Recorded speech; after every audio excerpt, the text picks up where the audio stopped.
My wife and I have decided we don't want children. If anybody does, we can drop them off tomorrow. The fat one has asthma. Is that even good? No, we have a beautiful old girl who we named after my mom. In fact, passive-aggressive psycho turns 5 tomorrow.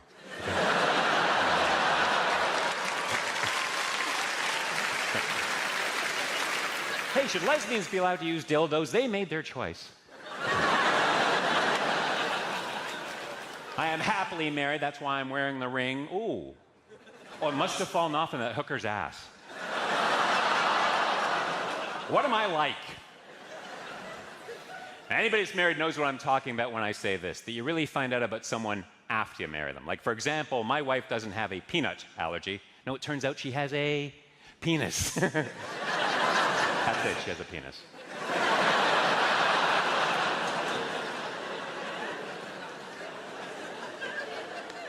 My father was a man of few words. I remember he used to say to me, son,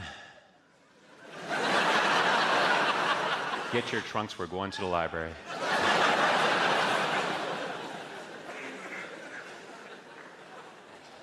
I was addicted to rolling around in pig shit. I've been clean for 2 years now. No, I seldom do drugs. I've only done ketamine.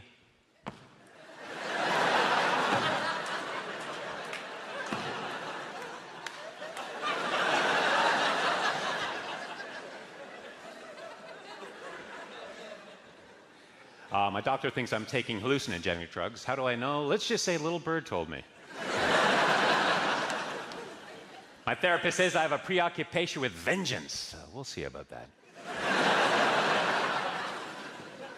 Another therapist says that I have an overactive imagination, or something to that effect. I was distracted by the tap-dancing chipmunks on his water cooler.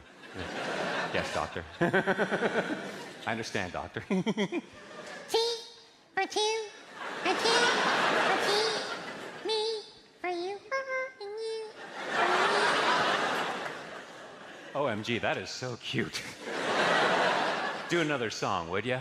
Okay. Me and my shadow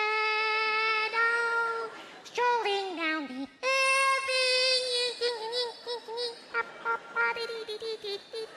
Scoop, scoop, scoopy-dee-dee-dee-dee-dee. I was called immature today by my smelly wife. So I spit on her. And now I'm Lonely. I'm Mr. Lonely. I have nobody for my own. 3 of you recognized it. That was a tough note. Some of you are looking at me thinking, is this shit funny in Canada? No, it's not. That's why I'm here. Receiving oral sex from an ugly person is like rock climbing. You should never look down.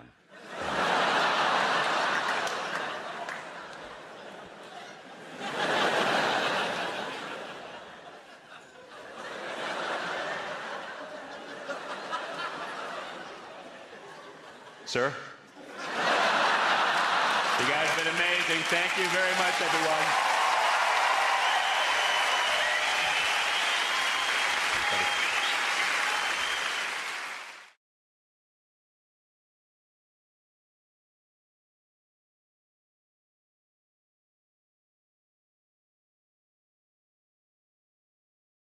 The problem is the builders, my dad's mate, he's a proper geezer, proper Southeast London geezer. One of those builders, you know that walk? Just walks like that. His legs like he's got a pool table between his legs. And he walks like that, and also he's got those really thin jogging bottoms. You know those like grey jogging bottoms that builders wear? I don't know where they get them from. They're so thin, and it just grabs onto anything that's there. I feel like I'm getting stared out by his knob and balls as he comes in. And sometimes it's weirder than him being naked. I don't know why. It feels more intrusive. He's like, hello, son, what we got here? I don't know. Everything's walking around like that. I reckon I could draw his knob and bollocks from memory better than mine. So he's coming like that. And I'm like, oh, God. I go, do you want a cup of tea? He goes, yeah, I'll have a cup of tea. I went, how many sugars? He went, 13. That's not a cup of tea anymore, it's a pudding. That's an Angel Delight of a tea bag, innit? 13 sugars, I'll make sticking it in. It's about £3 worth of sugar. He's only come round for a quote, it's already cost me. I put 14 in to test him. Give it him. He went, it's a bit sweet, isn't it? You winding me up, you know me on 13, you greedy bastard. Oh, type 2 Terry's come round and it's a bit sweet for him, is it? When are you going to do this job? I want it done before your foot comes off, all right?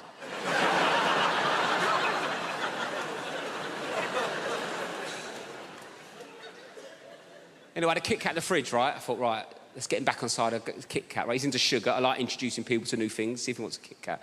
4-finger Kit Kat. Like, how would you eat a Kit Kat? 4 fingers? I've said that wrong, haven't I?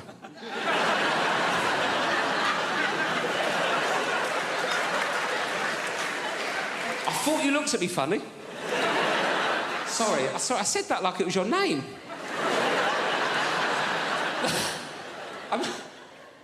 I meant to say... I don't know what I meant to say. I meant to how would you eat a 4-finger Kit Kat? But I went, how'd you eat a Kit Kat? 4 fingers.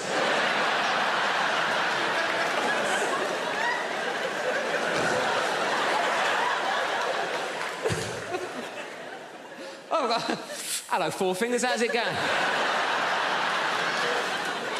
Who needs thumbs, eh? Me to smoke by the looks of things. Sorry about that. Not an ideal nickname for a young lady, is it, really?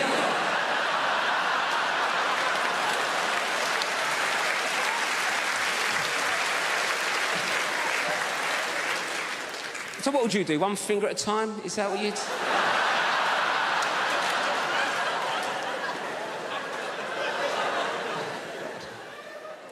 Should we start again? Sorry, what's your name? Anita. Nice to meet you, Anita. Sorry for calling you 4 fingers.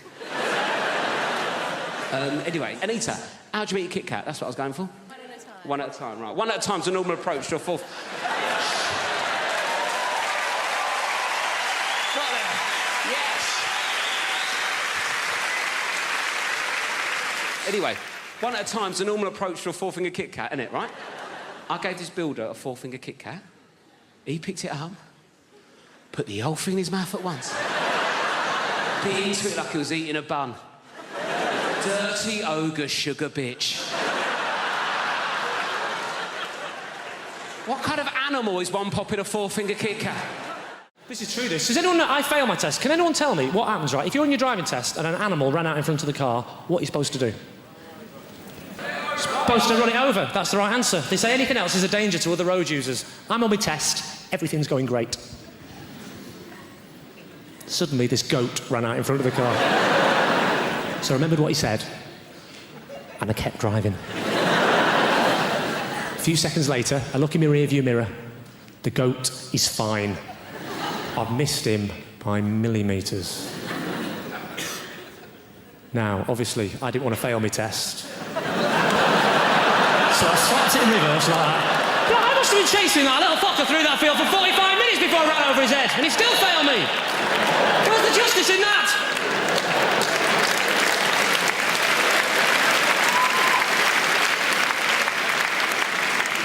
You actually look a bit like my driving instructor, madam. With those fantastic specs and that hair. You've gone for the old Eric Morecambe meets Demi Moore look, haven't you? That's fantastic. Actually, lend me those glasses for a second. Just, you do. What's your name, madam? Lyndall. Where are you from? Mordor? Lyndall. My name's Lyndall. Are you searching for a ring? That's Australian. Oh, fantastic. I'm not going to take the mickey out of the Australians. You're the same as us, aren't you? Different pronunciations, you know. You say yogurt, we say yoghurt. You have prawns on the barbie, we have yoghurt. You use KY jelly. It's yoghurt, I'm not explaining them all. You say BYO, we say good guess. The question was, how do you spell boy?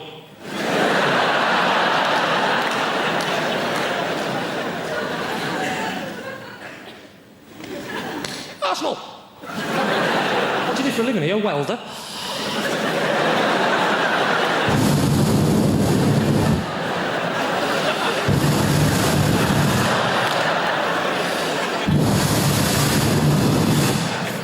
It's true, actually. My driving instructor wore glasses. This is the other Irish film as well. We're driving down the road. She said, what I'm going to do is I'm going to slap my hand on the dashboard. I want you to make an emergency stop as though a small child has stepped out in front of the car. Before he could put his belt on, or she, doesn't matter because I'm making it up, right?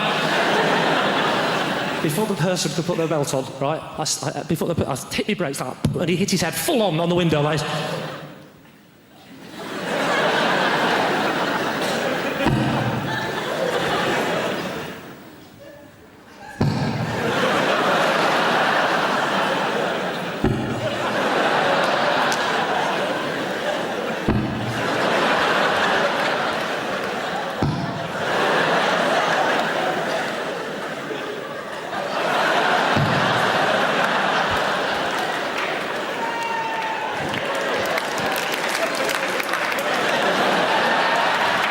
I'll just show it off now. Oh, bad job! Hey! Hey! And he turned around to me and said, why don't you wait till I slap my hand on the dashboard? I said, there's a child's life at stake here. I haven't got time to mess about with games, mate. Oh, sorry, you didn't see any of that, did you? No, sorry. You were just sat there, weren't you, going, what's he doing? What's that noise? Has he got a kind face? You know, when you're in love with somebody, you rarely see them at work. You rarely see them doing the thing that they do and you can't. It's extremely attractive. Go follow your partner someday to work. If they're having an affair, it'll be a hideous conclusion. But just watch them doing the thing. It's really cool, because you can't do it, they can do it. I fucking know, you're fantastic, you're glorious. Particularly when they're saving a life. Jesus, you're there going, oh, you're beautiful, I love you, and you're making me look good right now. Yeah, she's my girlfriend, look at her, she's glorious. She's saving her life, trophy bird, right? I had to be peeled off the doctor the day of the mini stroke.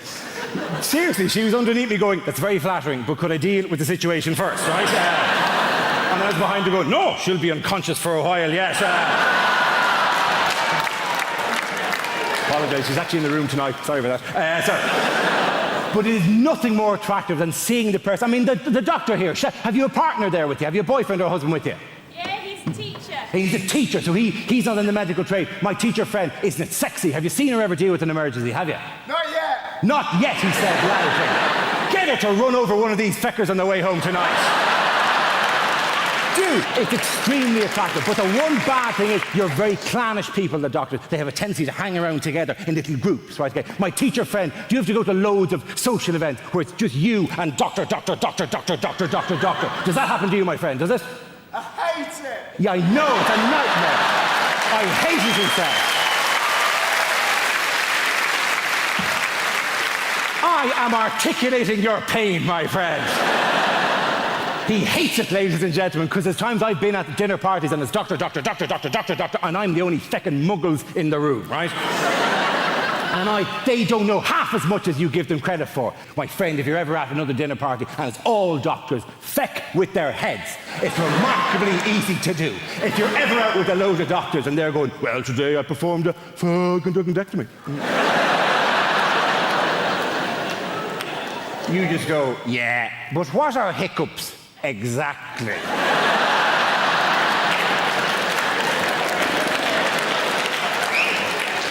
There's many competing theories at the moment. And then you go, why, if you stay in bed longer, do you feel more tired? It's not my speciality, that particular field.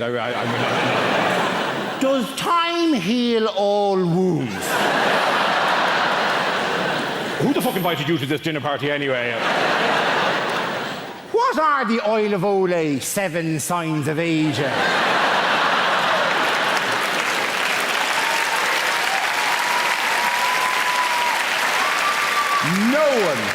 No one actually knows what the oil of Olay 7 signs of aging are, right? Apparently they start with little lines around the eyes and finish with a woman sitting on a stairs with a bottle of gin going, I gave him the best years of my life! And it takes a feckin' hell of a cream to get rid of that, let me tell you. Doctor, one final question. Doctor at the back there, my surgeon friend, liver and pancreas, answer me this. What are hiccups exactly? Diaphragmatic irritation. A diaphragmatic irritation. Good woman yourself. Very good. Let the punters at home note, she said diaphragmatic irritation, which is right. I also would have accepted any arrhythmic irritation of the phrenic nerve. Please, please. I'm not a doctor. I'm just riding one. Okay.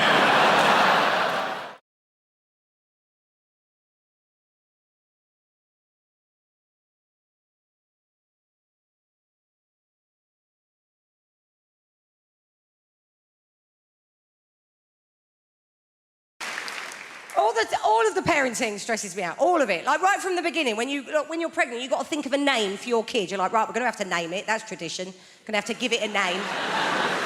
And it's hard to think of a name for a kid because that's their name. That's going to be their name all their life if it pans out. And I'm an indecisive person. I struggle to think of passwords for websites, and you get help for that, don't you? Like, oh no, weak.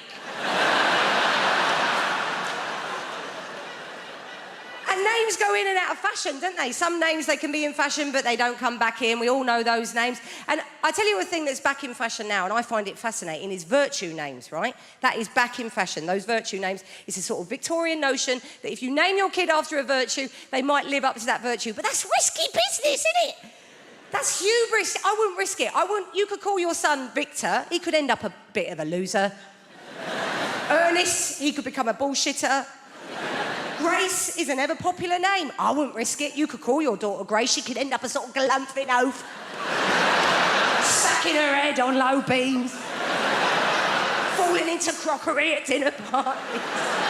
You'd be like, oh, come on, Grace. Do your laces up, babe. Stop farting. Prudent, she'll end up lip deep in debt, won't she? Chastity. Although my son is called Frank. Someone said to me, you've done it, innit? You've called your son Frank. That's a virtue. To be honest, to be above board, to be trustworthy. I was like, oh, shit, never thought of that. He'd end up an estate agent now, isn't he? He's funny, Frank. I think he's funny. I would say that, wouldn't I? Because I'm his mum. He's not funny. My child's funny. Tell a joke. Look at 774 pictures of my child. But I think he's funny, right? I went to pick him up from school the other day. I pick him up every day because they get proper arsey if you don't. They do. They ring you. They're like, where are you? I'm like, TK Maxx, where are you? Oh, all right then, yeah. So, yes, I went to pick him up from school. And I was late, and I wasn't being very laid back that day. I was running a bit late, a bit stressed. I had my eldest with me. I had my mate's 2 kids that were coming back for tea. I thought we'd just get him and go. He's in reception. I was like, right, we'll just get off, yeah? But the teacher stopped me. She went, can you wait, actually? Can we have a quick chat? In that, voice. So I had to arrange my face into one of those mum pretending to give a shit faces. I said, go on, what's he done? She said, do you want to tell Mummy what you did today, Frank, or shall I tell Mummy? He's got upset now. He's like, you tell Mummy. I'm like, what's he done? What? She said, look, today, Frank stuck a digit up the teaching assistant's bottom.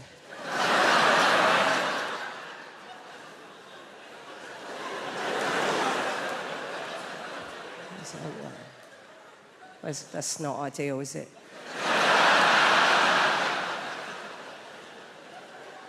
It's very difficult to know what to do with your face. I was going through all the faces in my phone.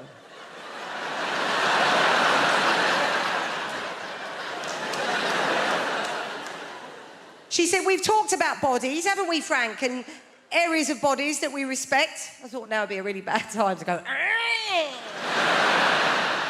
This is awful. I mean, this is a finger up the TA's... I mean, this is now they're teaching numeracy in primary education now. It's not like, oh, if Frank's got one finger up the TA's arse, how many fingers are still on the outside? I'm going to explain the concept and naked attraction to you, and you're going to think to yourself, Suze, previous to your gig tonight, did you nip outside and smoke some crack? Because that's how mental it is. Right, Emma. A girl walks out on stage. She's like, I'm looking for a boyfriend. And the host goes, brilliant. We've got 6 naked men in tubes behind. Then the host says to the girl, what are you looking for? And the girl will always do the same thing. She'll go, oh my God, you've really put me on the spot. And you think, no, you chose to come on this show, moron. She goes, well, I guess I'm looking for a boyfriend, but also a friend.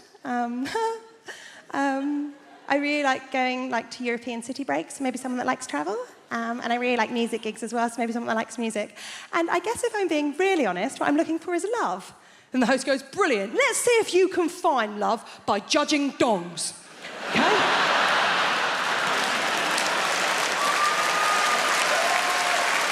6 naked men in tubes! Okay? Now, Emma, there's a screen in front of all of them. Every round, the screen goes up a little bit more to show a little bit more of the naked body. Every round, one man gets eliminated until the end. She's got a couple of nudie fellas to choose from.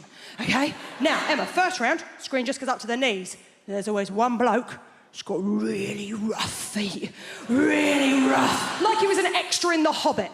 And he just never took the feet off afterwards, right? Now, she clearly looked at them feet and thought, well, them trotters ain't coming home with me, right?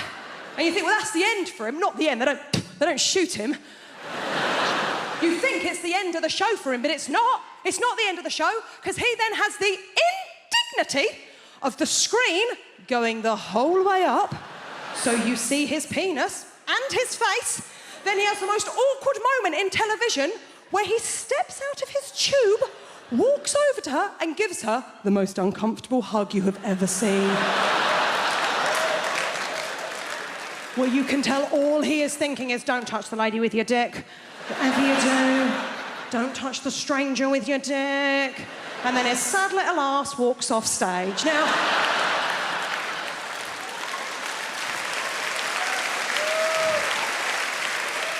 the next round, the screen comes up to the waist. And let's be honest, it is the round we are all watching for. It's cock-a-clock. Now, it's not going to come as a surprise to any of you. There's a lot of people in this evening. I bet it doesn't come as a surprise to one person in this room. I ain't seen many willies.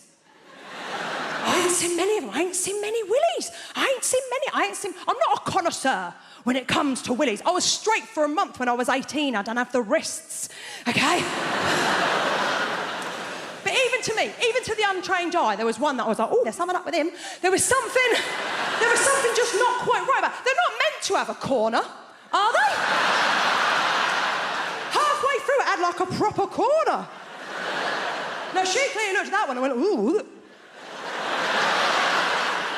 She can't do that, can she? She's got to go work on Monday. She don't look a bitch on TV. So instead, she has to do a little lie. Emma, see if you can see where she went wrong. She went, I'm going to have to get rid of number 4. Kind of weird dick. I'm going to have to get rid of number 4 because the way that he's standing, he doesn't really look like a very confident guy. And I'm only really attracted to really confident guys. And I thought, he has his penis out on television. How much more confident would you like this twat to be? I wouldn't go down on a man with a vagina. Or, absolutely not. All on a man. No. Because a man's vagina would be disgusting. Like, I think it's a good thing that most women are born with them because you look after stuff. Like men, no, thank you. No. People get so angry though, man. Like, I always used to say the LGBT community, and then someone threw a bottle at me for not saying LGBTQIA+. And it's like, mate, I'm on your team. I just didn't know. Like, I didn't miss you out deliberately. Give people some credit. You've named your community after a bloody Welsh village. I'm not going to get everything right first time. Like, also, does anyone know what the A stands for in LGBTQIA? The A? Anyone? Asexual. Yeah. Now, that baffles me somewhat. Like, I don't understand why those people would want to be part of the same group, because that means at gay pride, you've got people who are like, I'm not ashamed, I'm proud, I'm a man and I love men, you know. I'm a woman, I have sex with women. And then you've got these people at the back who are like, I want no part of this filth. Like, holding up a blank placard, like, Nothing! We want nothing! And you're like, over there, that's a different march, isn't it? Sure. The problem with some sexist stereotypes, though, is that they're there for a reason, aren't they? Some questions can only be answered with a stereotype. For example, there's a stereotype that women can multitask and that men are just like, ha, the whole time. I think it's offensive to men more than anything. But some questions can only be answered with a stereotype. For example, why is it that you never hear about a woman who died wanking? It's exclusively a male method of death, isn't it? The rope around the neck and only the men. Now, this makes no sense because women masturbate. We know this. Women have masturbated since the 1980s, of course. I believe it was the sinking of the Belgrano that finally got them going. Now, statistically, there must exist women that like to strangle themselves to increase the size of their orgasm, but you never hear about them because they don't die doing it. Women seem to be able to strangle themselves and masturbate at the same time. You know why? Because they can multitask, you see. And men's like, ha! You're gonna die! Fuck it! Ha! And they die. So, some questions can only be answered with a stereotype. That's my point. But these stereotypes were obviously used in the past to kind of make life harder for women. But now, some people think maybe life is harder for men because of the whole Me Too movement. I don't know about that. But what I do know is that no man could deal with the Me Too hashtag. Like, not even the really woke, liberal good guys. Like, I've got a friend who's a real good guy, you know, like one of them. And he... he's always blogging about why we can't eat prawns or some nonsense. And... he's like, oh, this harassment stuff's terrible, isn't it? Oh, this harassment stuff, oh, makes you want to castrate yourself. What? That's what he said. Every man should just castrate himself. It's like, come on, mate, that's such a male response, isn't it? Because women still want to have sex, they just don't want to be harassed, right? So if women are like, hey, could you stop harassing us? And men go, oh, right, I see, well, I guess I don't need this anymore. Shot. Surely women are like, no, I still want to have sex just more on my terms. But then we're like, no, those are your options. Either we can harass you or it's nothing. The species ends. Pick a team, Karen. Huh?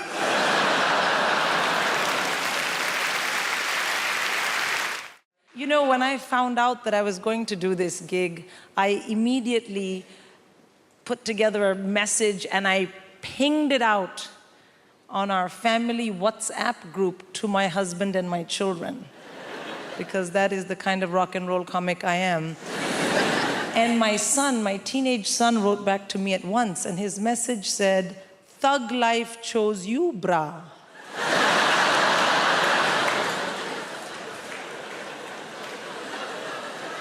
And I was like, oh shit, my child has joined a gang. I mean, what kind of language is this? Thug and bra, it had 2 R's, but he's a terrible speller. And I was like, oh no. And the other thing is I thought, this message is not for me. This idiot has sent me a message by mistake, which is for a gang member. What if the next message is something much worse? And that really bothered me because, well, this was my moment. I am going to Apollo. Like, if I'm going to find out you're a criminal, can we do it next month?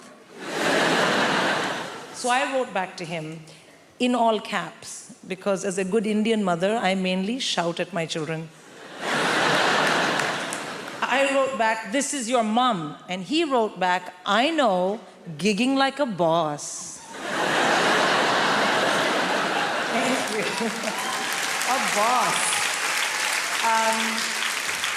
Yeah, B-A-W-S-E, boss. And also, please do remember as you listen to the rest of my set this evening that I didn't choose it, but the thug life chose me. That's right. So I have kids. Of course you love your kids and it's difficult to raise them. Small kids are very easy, I find. The biggest downside of having a very small child is they are very boring. Yeah, they want to show you they love you by talking to you all the time, but everything they know, you already know.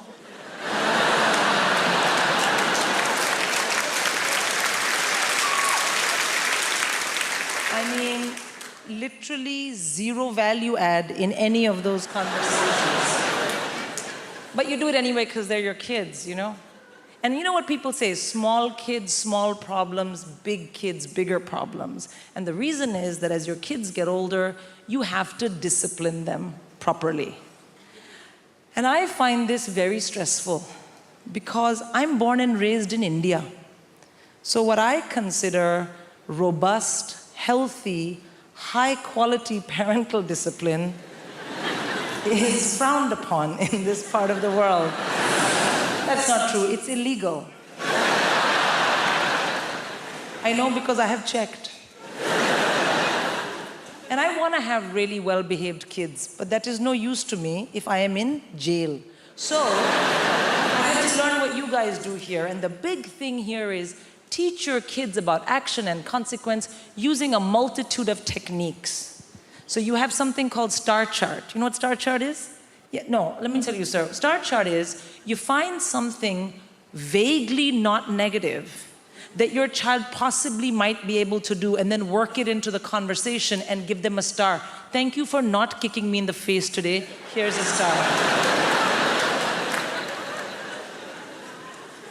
And then the other one, action and consequence, naughty step. You've been terribly behaved. Kindly go relax on the staircase.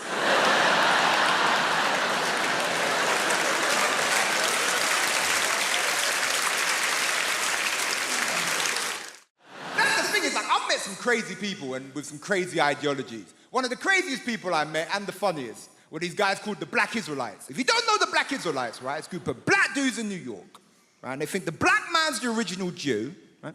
They think the white man's the devil. I mean, look, you know, they have a point, right? And they think Jesus, right, is coming back to put white people in slavery, right, which, look, I think is messed up. Because I think white people would make terrible slaves. Do you know what I'm saying? You know, you whip them once, they run to the manager. You know, you try and give them bread and water. Is it gluten-free? No. It's not gluten-free. I know some old white woman making my dinner and stuff like, Margaret, if you make me another shepherd's pie, I'm gonna sell your ass. Stand on his porch.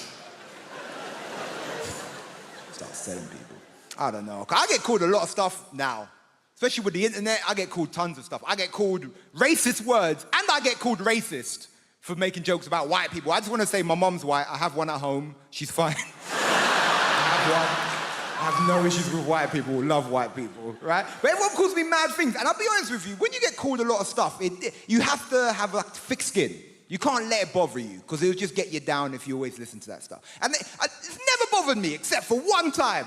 Someone said something about me, and it just really annoyed. Basically, someone called me middle class, and it just really... I threw my avocado on the floor. I was perturbed. I was like, mother, take this away. I can't finish this avocado. Middle class? I ain't middle class. I'm not you. I'm from Ilford, man. If you don't know Ilford, it's in between East London. Don't you cheer Ilford, goddammit, you hooligan. Ilford is horrible. It's in between East London and hell. That's where Ilford is. Don't want to go Ilford, right? It's that weird thing. It's like you work hard and then people think they can take away your identity from you. And that's like a weird point. It's like you can't be working class because you've worked hard. You get to play lovely gigs like this. You can't be what you are. And the thing is, like, I am working class in my heart, but there's a conflict. My brain says different sometimes. You know? Like, sometimes my friends will call me from prison. It's just what it is. It's just what it is. They'll call me up and they'll be like, yo, Jamali, you need to start repping for the mandem. And I go, you know what? I need to start repping for the mandem. They say, you need to start saying free the mandem. I'm like, you know what? I need to start saying free the mandem. And that's in my heart. I believe that. We should free the mandem. But then my brain goes, yes, Jamali. But now you have stuff they want to steal. So I'm like, yeah, free the mandem. If they've completed the course, maybe. I don't know. If they've repented. I don't know. If they ring me up, they'll be like, yo, say free Ginger J. Free Ginger J. Say free Worm. Is Worm still locked up? You better free him. Say free Killer. Nah, I don't know about Killer, man. I'm not saying we should never free Killer, just don't free him where I live. Because I live in a nice gentrified area now, just what I'm saying. So it's like, and I'm angry at gentrification, but it's hard because it's delicious. I'm drinking my latte going, oh, these hipsters, do you know? Like, so yeah, free hit Killer, but just not where I live, not in my community. Because gentrification is a weird one, because does anyone remember when London was shit? Like, Hammersmith was shit. None of you would have been able to be here. It was that bad. It was never Peckham shit. Peckham was shit. I go as far as Bethnal Green and look at Peckham through a telescope. That's as far as I go. Gentrification is a weird one because can we disagree that you see like middle-class hipsters that moved to the ghetto pre-gentrification are some of the most bravest people in the world? Only a hipster can go to the hood and go, no, I see potential. Seriously, I don't see it.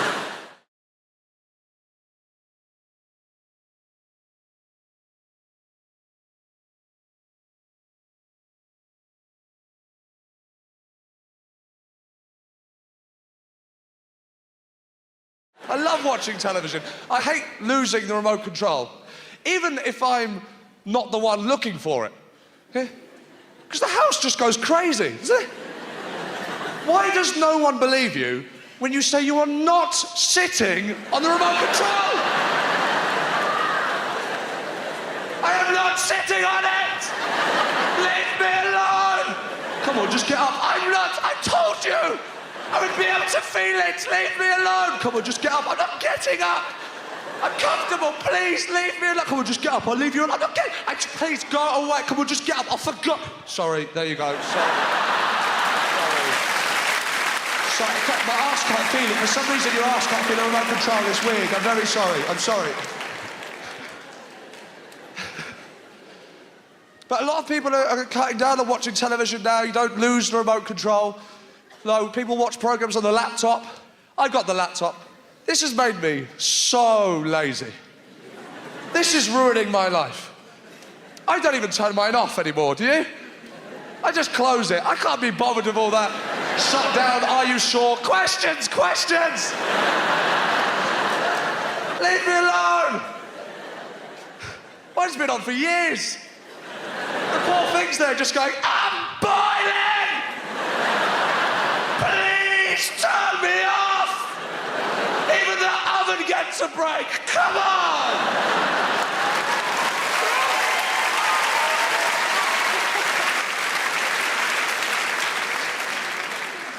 I got the laptop because I thought this would be brilliant. I'll have a computer on the move. I'll have a computer on the go. I'll be able to use the computer in the cafe, on the train. It'd be brilliant. The only time I ever use my laptop, just like anyone else, is lying down in bed. That's it. I'm not moving. That's it, isn't it? It's not even a laptop anymore, is it? When was the last time you put it on your lap? You put it there. It's a crutch top. That's what it is. It's just there, burning your balls. Sperm going, please stop! You just lie there in that disgusting position. You know that position in bed? You know that one that every one of your friends sees you in on Skype?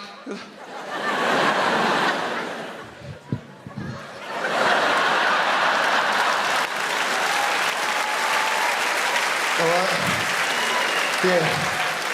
When you can't see them on Skype, you won't talk to them unless you can see them. Where are you? Where are you? Where are you? Where are you? When they do pop up, you're not looking at them anyway, are you? You're looking at the picture of yourself. You can't believe how much you look like a bear. What the fuck? Why do I look so disgusting? Help me!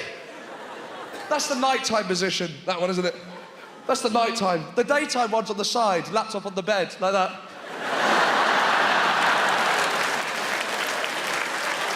Looks like you're on Babe Station, doesn't it? Call me. Call me. Make sure you call me. You take for granted with the laptop. You know, you get uncomfortable in bed, you want to turn round.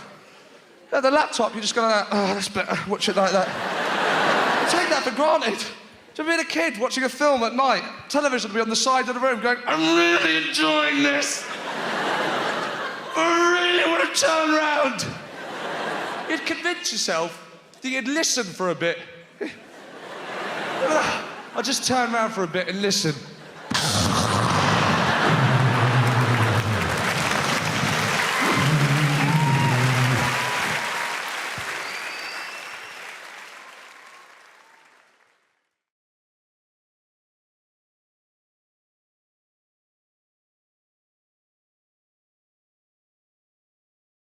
But I have developed a new hobby. Some of you probably already do this. I've started listening into people's conversations on the bus and the train. It's quite entertaining. And I was listening not long ago to two old ladies, and they were talking about what they would do if they were men for a day. And I thought, this is going to be brilliant, because pensioners are, by definition, bonkers. But I went out to lunch with a couple of my friends, and I thought, well, I'll ask them the same question. So my first friend, I said, what would you do if you were a man for a day? Without even thinking, she just went, I'd have a wank. Sounded like she needed to. She sounded awfully tense. But these old ladies, different generation to me and my friends, in their 80s, and one of them just said, Edith, what would you do if you're a man for a day? The other one said, no, in my luck, I'd get a Tuesday. And what can you do on a Tuesday?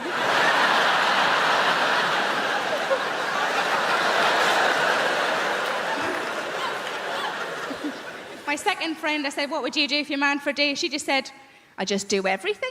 And I thought she meant like in a sexual way. And I said, is that what you mean? Like you just do everything? And I said, is that what you mean? She went, no, just all the little jobs round the house.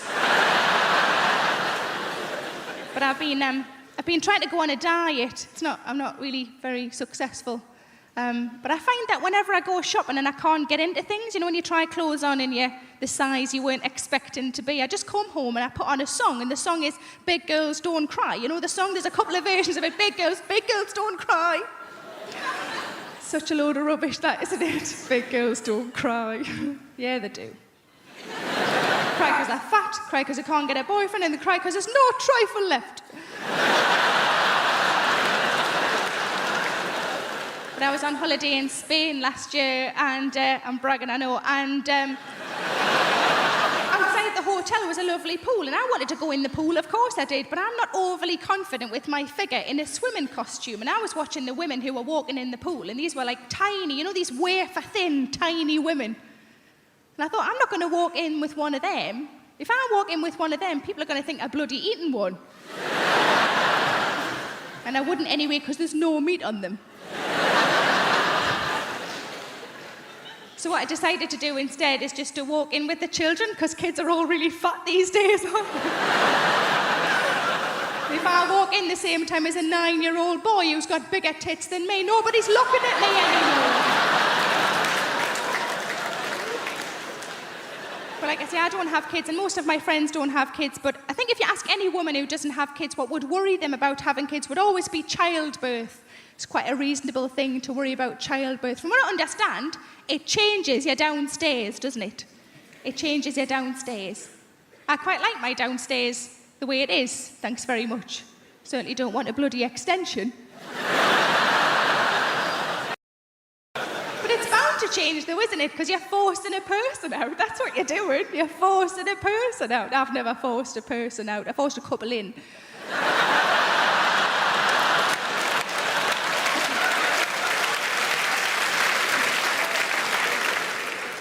With a shoehorn.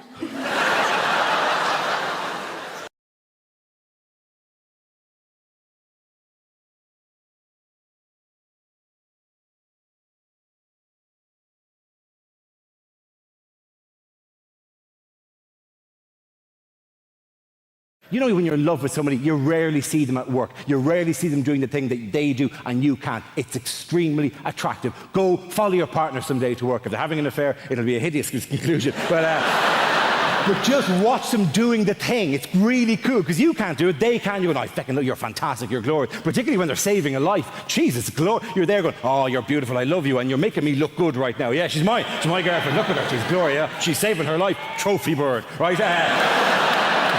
I had to be peeled off the doctor the day of the mini-stroke. Seriously, she was underneath me going, that's very flattering, but could I deal with the situation first, right? And I was behind her going, no, she'll be unconscious for a while, yes. Apologise, she's actually in the room tonight. Sorry about that. But it is nothing more attractive than seeing the person. I mean, the doctor here, have you a partner there with you? Have you a boyfriend or a husband with you? Yeah, he's a teacher. He's a teacher, so he's not in the medical trade. My teacher friend, isn't it sexy? Have you seen her ever deal with an emergency, have you? Not yet. Not yet, he said loudly. Get her to run over one of these feckers on the way home tonight. do. It's extremely attractive. But the one bad thing is you're very clannish people, the doctors. They have a tendency to hang around together in little groups, right? Okay. My teacher friend, do you have to go to loads of social events where it's just you and doctor? Does that happen to you, my friend? Does it? I hate it. Yeah, I know. It's a nightmare. I hate it, he said. I am articulating your pain, my friend. He hates it, ladies and gentlemen, because there's times I've been at dinner parties and it's doctor, and I'm the only feckin' muggles in the room, right? And they don't know half as much as you give them credit for. My friend, if you're ever at another dinner party and it's all doctors, feck with their heads. It's remarkably easy to do. If you're ever out with a load of doctors and they're going, well, today I performed a fucking duodectomy. You just go, yeah, but what are hiccups exactly?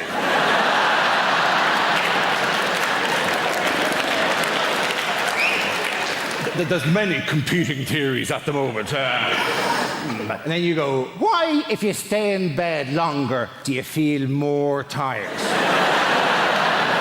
It's not my speciality, that particular field. Does time heal all wounds? Who the fuck invited you to this dinner party anyway? What are the oil of Olay 7 signs of aging?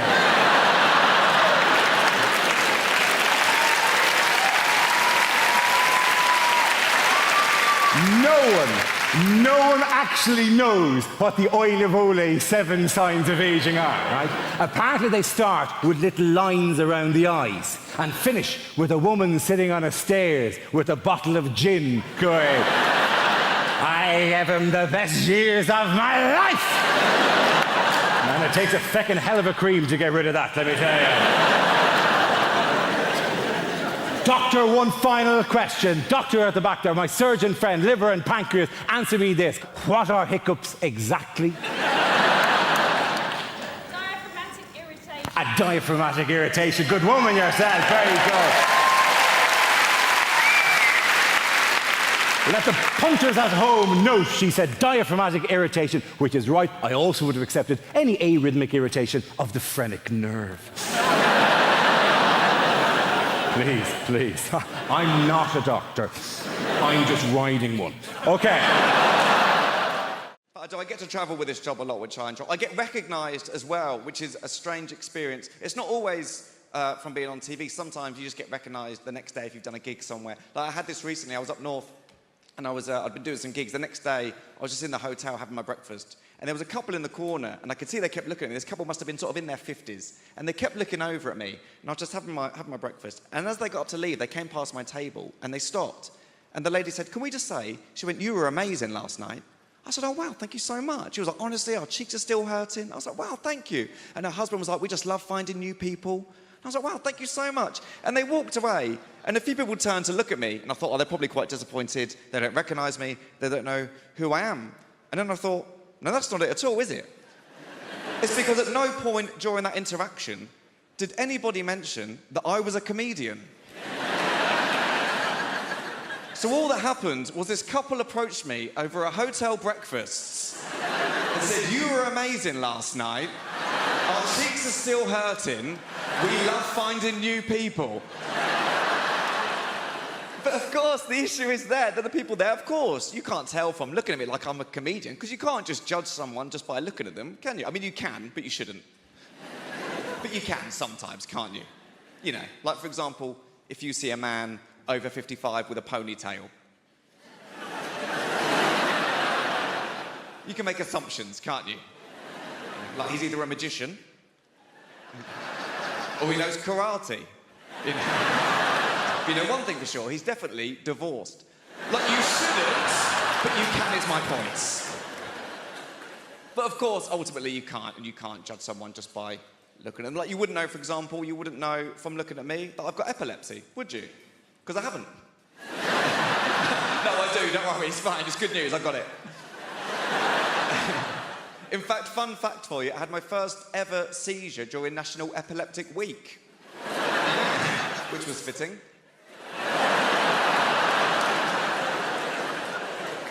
I'll tell you about the first seizure I ever had. Is that okay to do?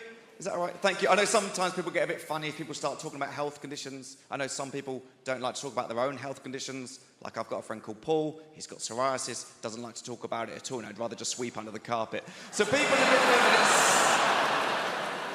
some big fans of psoriasis stuff down here. There's more if you want it. Just scratching the surface. But no, we'll move on. It's one condition at a time. Yeah. Sorry. The first seizure I ever had, it was my first year at university. I was in Topshop trying on a pair of jeans in Topshop. I had no idea that I had epilepsy. I just went in there to try on these jeans, fell to the floor, I had a seizure. I woke up, still in Topshop. I had no idea what was going on. I just woke up. There was this bright light and 3 women looking over me. I thought I was in heaven. And then one of them just went, "Excuse me." She went, "Do you know what day it is?" Now, I didn't know that was a thing. And I remember just thinking, can you not ask someone else?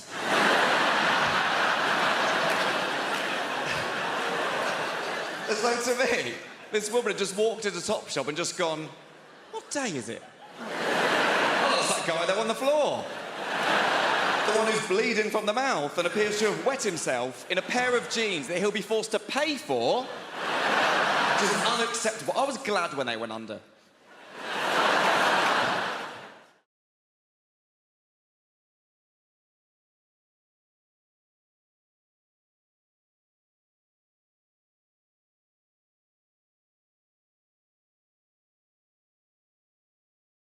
Christmas morning, we'd always wake up and go, "Has he been? Has he been? Has he been?"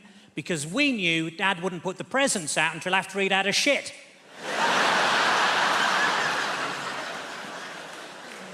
It wasn't the jingling of bells we listened out for in our house, believe you me. Me and my little sister under the covers. I think I can hear Santa straining. I think I can smell his reindeer. This year I switched the lights on in Carlisle. It's nothing to do with Christmas, but they've got electricity now, so that's good. I bought an advent calendar for Jehovah's Witnesses. Behind every door, somebody tells you to piss off.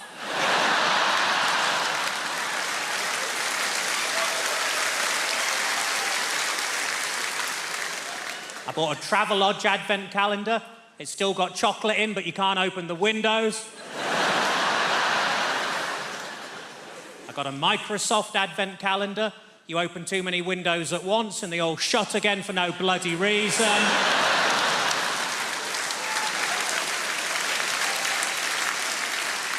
I took a poll recently and 100% of people were quite annoyed that their tent had fallen down.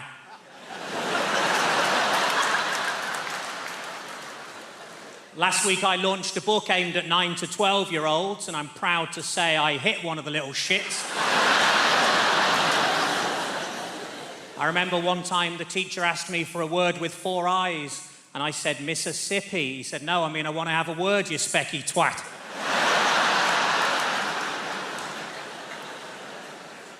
A friend of mine's been suffering from paranoid delusions, and now he thinks he's a chocolate orange. I worry he's going to be sectioned. Poor Terry.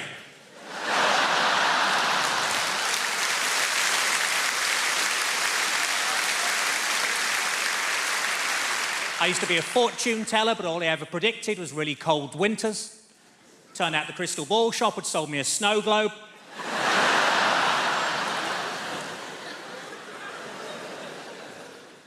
In my last job, I just used to punch buttons all day, and that's why I'm no longer allowed to do panto.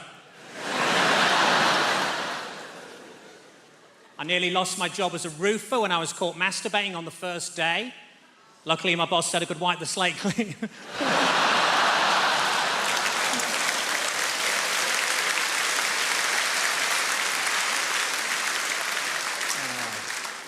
New Year's a time for getting healthier, isn't it? You know.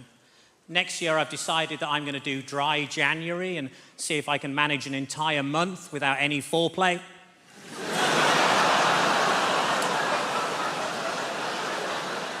My golf instructor said I need to work on my follow-through. I said, "Is it my swing?" He said, "No, you've got shit down the back of your trousers."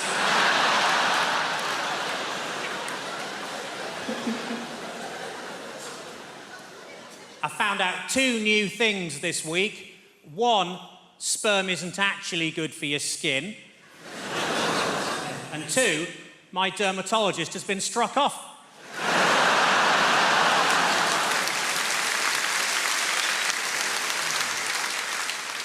My dad's been suffering from seizures.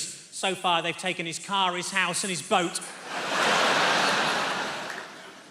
My wife always cheats when she's on a diet. She hides bars of chocolate all around the house and fucks other men.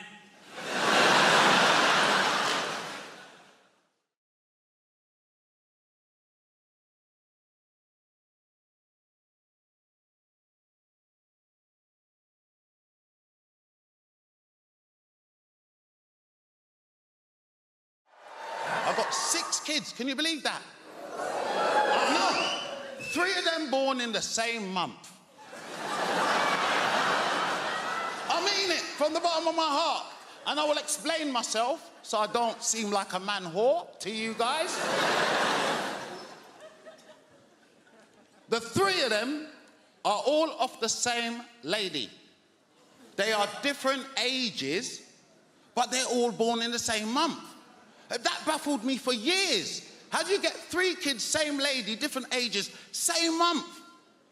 People, I had to take a calendar and work this one out. I did. I had to count 9 months back from their birthday. Turns out it's my frickin' birthday.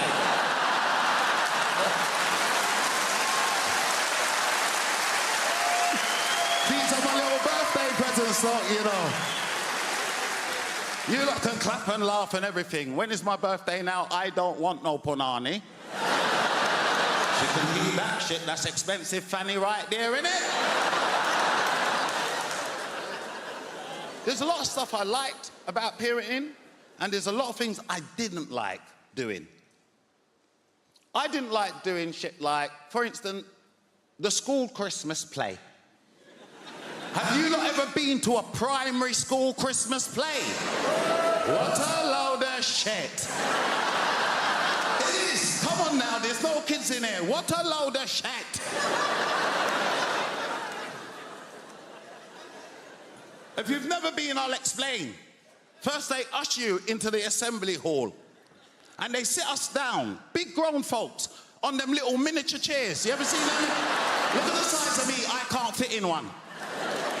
They either do that or they sit you down on that long apparatus bench. Remember the long? That's what they sit big people down on for hours. So by the time you try to get up, you've got rigor mortis in your back.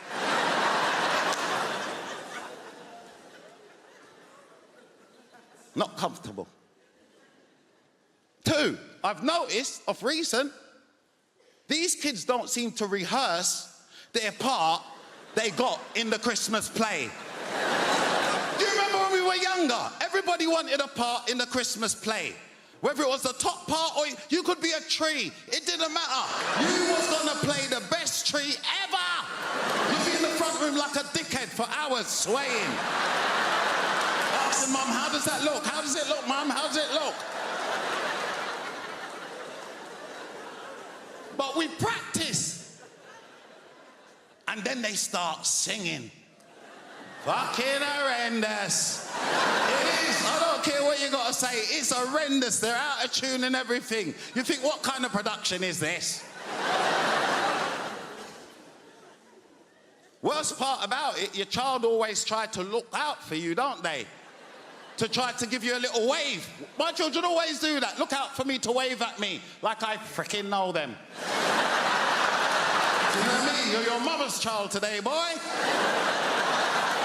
That's like that, innit? This embarrassment. Mums, you lot love it. You lot video it all the time.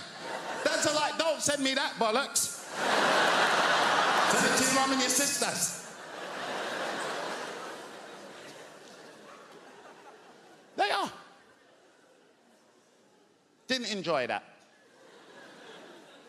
Didn't enjoy them cooking at school and bringing that poison on for me tonight.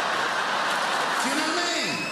I know, it's poison. Don't eat from these kids. They are looking early inheritance. Don't eat from them. Don't eat from them.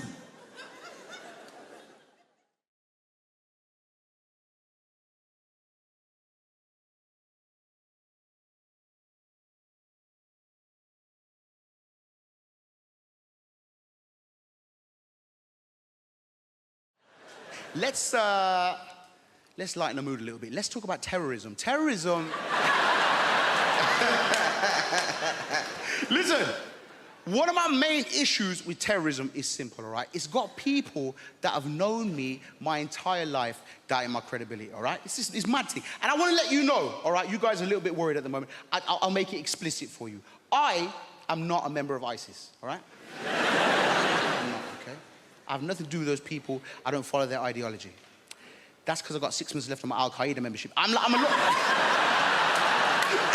Where do they go? My gosh, I'm going to get some water, all right? Flipping it. It was a bad choice wearing this heavy-ass jacket, you know what I mean? And you know what, actually? Ooh, it's squirting all over the place. I tell you what is the biggest threat to Muslims on the face of the planet today, all right? Dehydration. We cannot carry around clear liquids in a bottle anywhere, all right?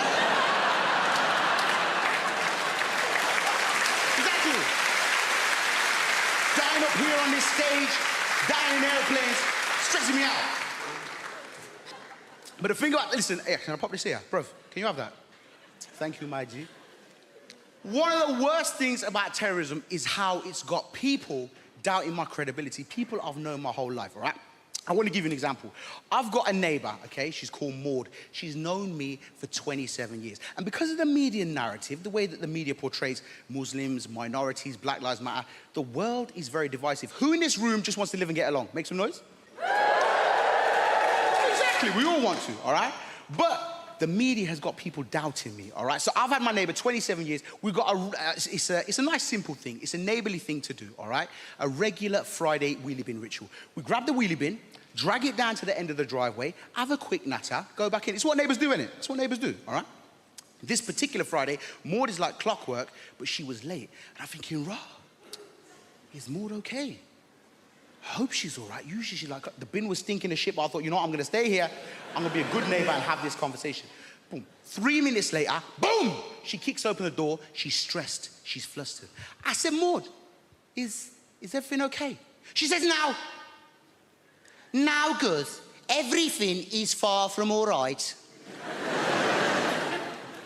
Have you seen the news? I'm like, listen, Maud, a lot of my cousins are on there. I don't watch that shit. You know that. Bring back a lot of bad memories for me, Maud. She says, Gus, it's the ISIS. I-Z-I. She's from Birmingham, that's how she spells it. It's the ISIS. They've been doing terrible bloody terrorisms again, them lot. I was like, yo, Maud, listen, that's bad. I don't agree with those people, and, you know, I hope they're brought to justice. She says, you say that, Guzzy, yeah? But you got to tell me something, babes. You're nothing like them, are you? I said, what? Maud, you know me 27 years, baby. I'm nothing like them. Stop buying into the media narrative. Stop buying into the news. I'm me, Guz, your neighbour. She says, I know you say that. It's just that from very specific angles. This is a very Bin Laden look you've got going on there. I said, hey, I don't even look like that guy. Very racist. She says, Guz, I know, I'm just being silly. But you just do me one more favour though, babes, okay? It's just more for my rod, really, yeah? If you hear anything about it before the news does, just let me know.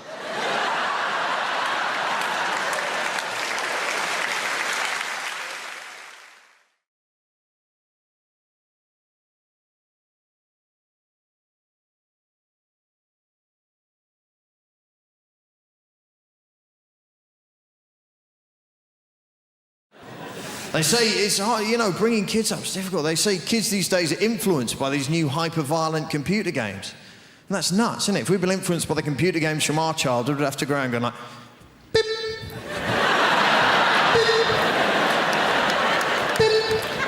It'd be rubbish, wouldn't it? No one would play with that kid with beep, beep. Can I be in your gang? No, you're a bit weird, mate, to be honest. Imagine being influenced by Pac-Man. You'd have to like walk round in a darkened room munching pills and listening to repetitive music. It's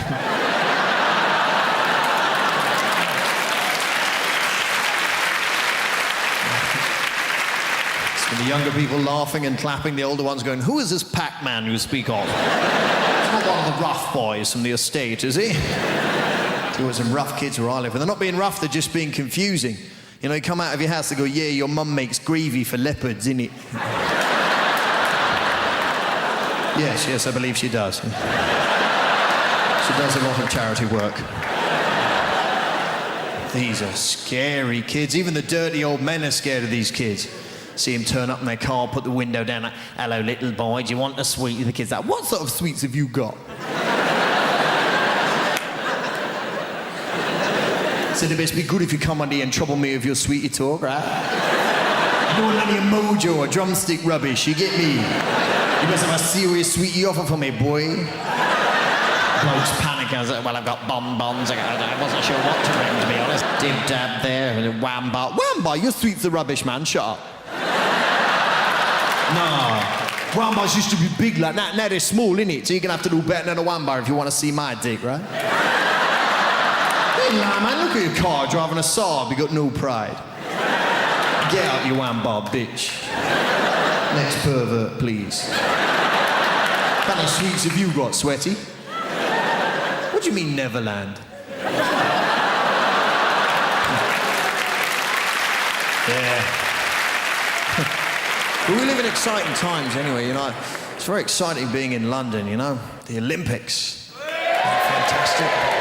We didn't really want the Olympics till we heard France might get it. The British people are, oh no, all that running and jumping. It's not really for us, is it? When is it? No, I'm busy that week. What? France are going to get it? Bollocks, we'll have it. Only in London would we have to have a poster campaign saying back the bid. No, fuck off, it'll be rubbish. Don't you think that's a bizarre response to that question? Like, would you like the oldest, most historically significant athletic competition the world has ever known, attracting athletes from every known nation on the face of the planet to come here and perform at the peak of their abilities in the very city where you live? Most British people go, where will we park? You know, because it's all residents round here. There's others going, no, man, the tubes will be packed, you get me? People getting on the underground with, like, javelins and shit. No. Coming in the escalator with a shot put, health and safety, boy. And there's a whole other section of British society going, you what? The Olympics? Let a load of foreigners in? Huh? Ones that can run and jump and swim, you let them in, you'll never fucking catch them. Huh? Place to be overrun with Lycra refugees. You're having a laugh, ain't you, mate? They peel them little numbers off their jackets. You watch them, they're sneaky. I read about it in the Mail.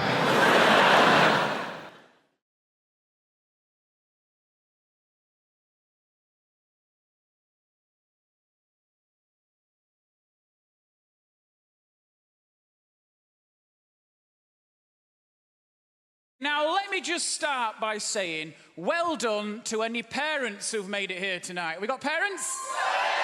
Because here's what I've realised. If you've not got children, you're just here.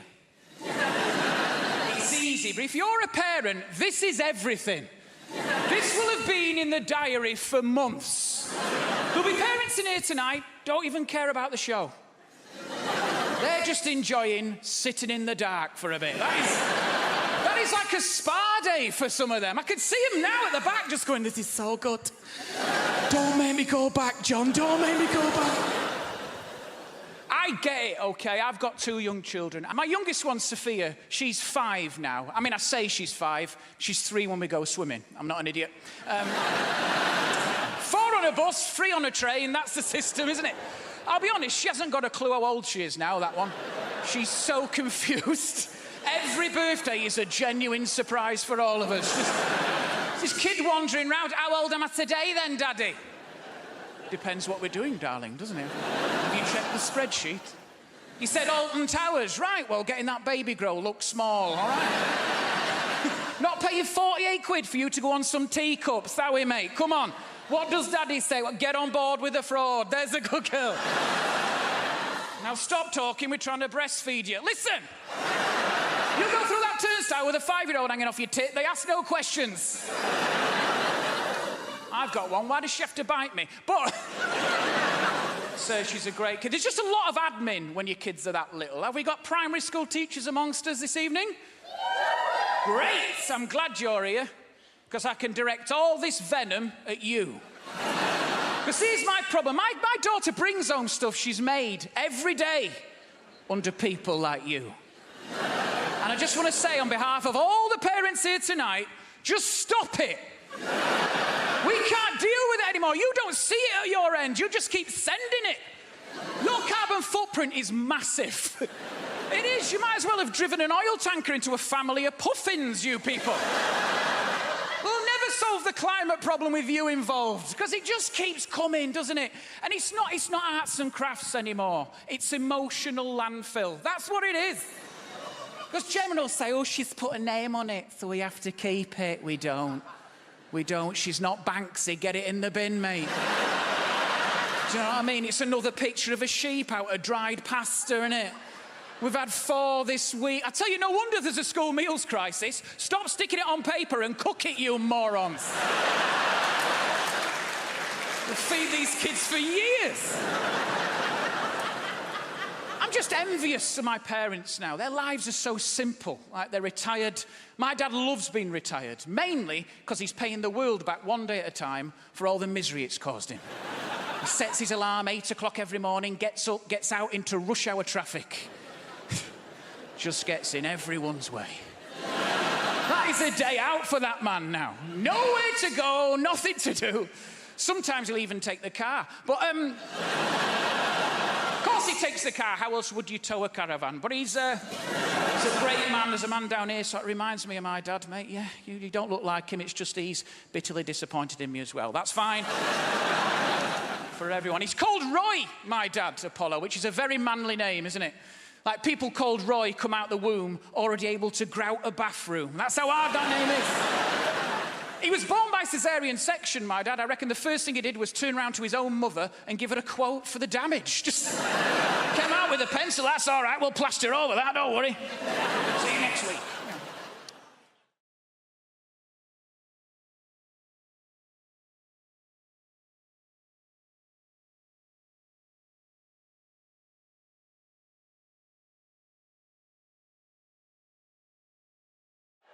It's lovely to be here. I've come all the way from Brighton. Just in case you're wondering what this haircut is about. Might be a new face for some of you people. Don't panic. The BBC invited me here because they needed a beige lesbian. So I'm just here to tick some boxes. Not your box, madam. Just a metaphorical box.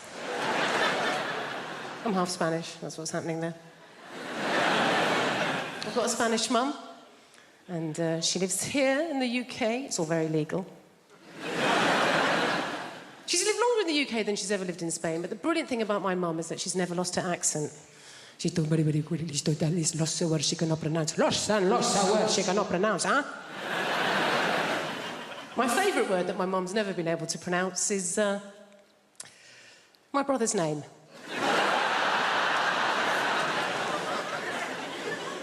Difficult name, his name's Stephen.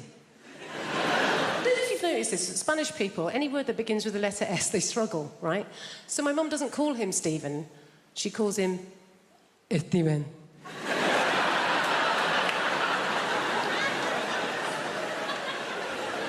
What's his name, Mum? Steven. Is it?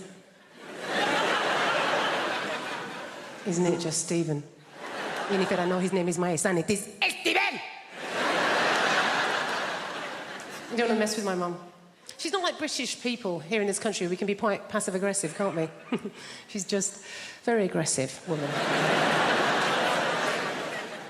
I don't know how my mum's never really coped in this country, and I think it's because, like a lot of Mediterranean people, she's quite loud, yeah? She's got one volume. It's like this.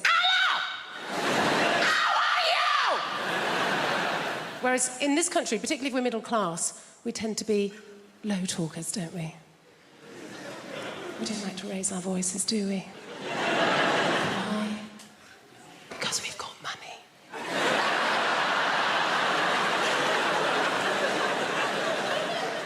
And we just assume that if you are raising your voice, well, you're probably poor.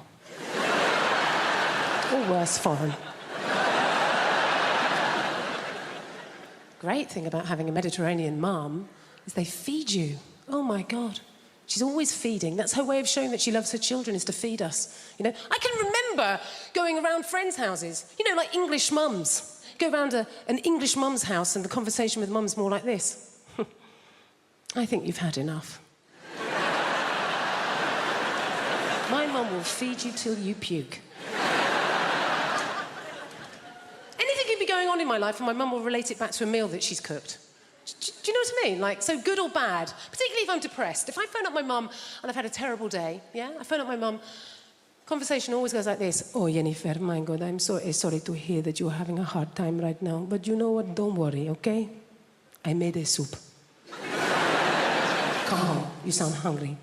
I made a chicken curry, I made a lamb tagine, I made a casserole, Jennifer. I made some tortillas, some paella, some curry, Jennifer. You love bit of curry, maybe some meatballs, some pork ball, beef ball, aniseed ball, banana ball. You're a lesbian. You don't eat enough balls. Please, come home. Eat my balls. Going away with my wife, she does this thing, right? If you get her in an airport, I'm not allowed to have my own passport. It's embarrassing. It's embarrassing. I'm a 40-year-old man. I get to passport control. They say, you got your passport, mate? I'm like, no. I'm not allowed to carry it. Apparently, I'm not mature enough. I don't know what happens, man. The moment you get near an airport, she becomes like some sort of Russian people trafficker. Do you know what I mean? She's like, I must have all the passports. You cannot handle passport. You are too stupid for passport. I must keep all passports in zippy clear travel document folder, huh? Alongside printout from TripAdvisor. But you may carry the bags. I'm like a peasant boy for the day. Oh, thank you, master. Thank you very much. Yes, it's a real honor for me to carry your bags, you know. 11 pair of shoes for 3-day mini break is a good idea. Yes. Maybe you will become a centipede while we are in Egypt. Who knows?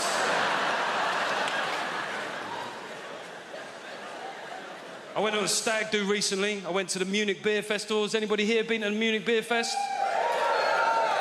Seemingly everybody. How many days did you go for, mate? No days. Got deported on arrival.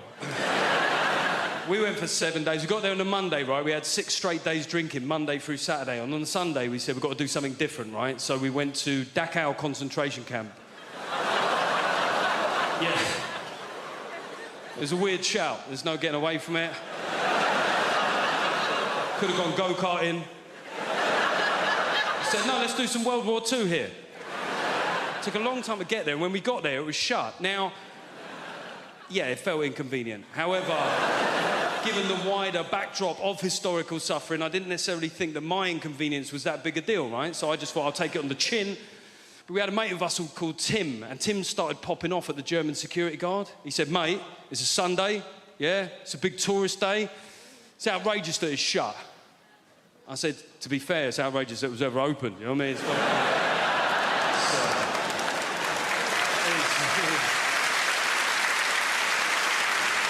It is weird that you're making this about you, Tim, to be honest. People say dumb things, though, don't they? I was having a beer with my mate Wayne the other day, and Wayne likes to tell you where he was on the occasion of big historical news events that happened within our lifetime, right? So I mentioned 9/11, and Wayne went, 9/11, remember where I was that day? I was like, don't care where you were. I don't see how it's relevant. I don't see how your whereabouts on that fateful, terrible day will form some sort of meaningful historical footnote, Wayne. I'm being honest here. He looked hurt.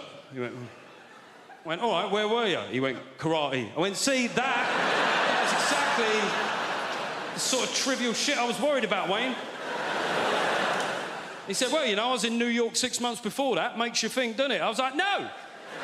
No, to be honest, all it makes me think is I wish you'd been there 6 months later. Sorry.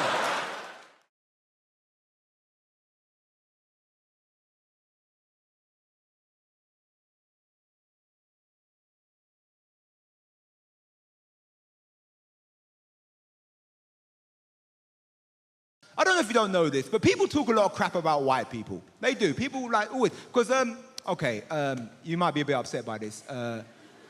We had a meeting. Obviously, you wasn't invited. I love when we said we had a meeting and liberal white people go, ooh, we should send them a quiche. How nice. We had a meeting and people were saying some stuff about white people, and I defend white people. I was like, don't you talk about my white people like that. Don't you do it. Someone stood up in the meeting and said, white people are more racist than any other race. I said, you shut your mouth, sir. That's not true. White people ain't more racist than any other race. It's just the white people that are racist are just the best. You know? Because when white people get racist, they go for it, man. You know, they start a political party, they go on a march, they join the police force, like they just get the job done.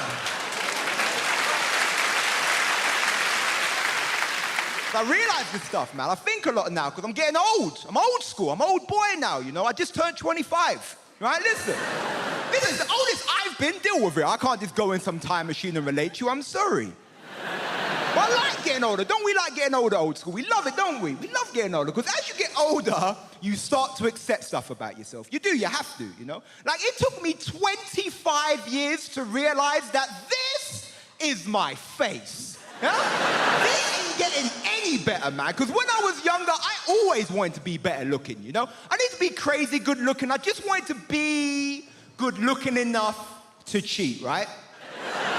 No, hear me out. I don't want to cheat on my girlfriend. I love my girlfriend. Sometimes, okay? But I need something to say in an argument that sounds believable once in a while, right? Like, look, I have Tinder, and my girlfriend knows I have Tinder, and doesn't even care. She doesn't care. She's like, good luck. You know? I don't respect my facial abilities. And Tinder is disgusting, but amazing at the same time. I love it, I hate it, I don't know. Don't know, because Tinder's great. Because what I love about Tinder is it will make you realise some social stuff about people, you know? Like, I was on Tinder the other day, right, and I'm flicking through the profiles, because I'm a scumbag. Right, so I'm flicking through the profiles, and I see this one profile, right, and every picture was just a lady with her titties out, right? Just, that's what titties sound like in my head, because I'm 12, do it, right? You know, she had her titties out, just, and in the description, it just said, any dick, any time. And I was like, wow, all right. You know your market, I like it, right? So, show my girlfriend the profile. My girlfriend looks at the profile and goes, oh my God, what a whore. I said, what, babe? No. There is too much slut-shaming in this world. She is no hoe, she is a revolutionary. Confusing, right? I'm gonna explain to you why. Like, you gotta understand, everything in this world has a price. Everyone and everything has a price. And in this world where everything has a price, the price of vagina is very high, okay? Listen, if it was on the stock market, it would be oil and gold, right? But listen, I ain't just giving women no number. Men, we have a number as well. But we got dick, and dick ain't worth shit. Do you know what I'm saying? You don't just have dick. You gotta back that up with some collateral, you know? You gotta have a dick and a personality, dick and a job, dick and a life plan, right? Listen, I could have a warehouse full of penis and it wouldn't be worth as much as a picture of a pussy, right? It wouldn't.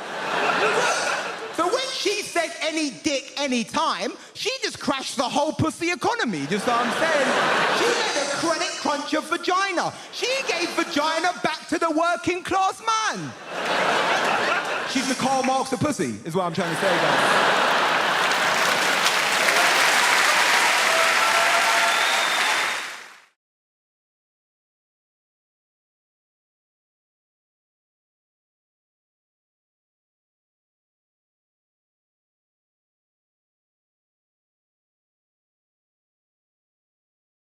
There's other younger people in the room, right? You know what I mean. You have only ever known a time in your life when you're trying not to get pregnant or trying not to get somebody else pregnant. And I don't want to blow my own trumpet, but on both accounts, I fucking smashed it. I think it comes down to skill set at the end of the day, doesn't it? People are just good at different things. Some people are good at the violin. Some people are good at parallel parking. I was very good at taking the pill. Every day, every day, every day. Honestly, I used to think I was so good at taking the pill, I deserved a reward. Arguably, there was a reward. It was the reward of not having to watch Peppa Pig or cleaning up another human's shit. Tell you what I don't understand, right, is women who are on the pill and forget to take it. Don't get that, because don't get me wrong, I forget things. I forget my keys, my wallet, the fact I'm married. Sure! not. But forgetting to take something that can prevent you from creating a human that could one day say, turn the machines off, is what she would have wanted.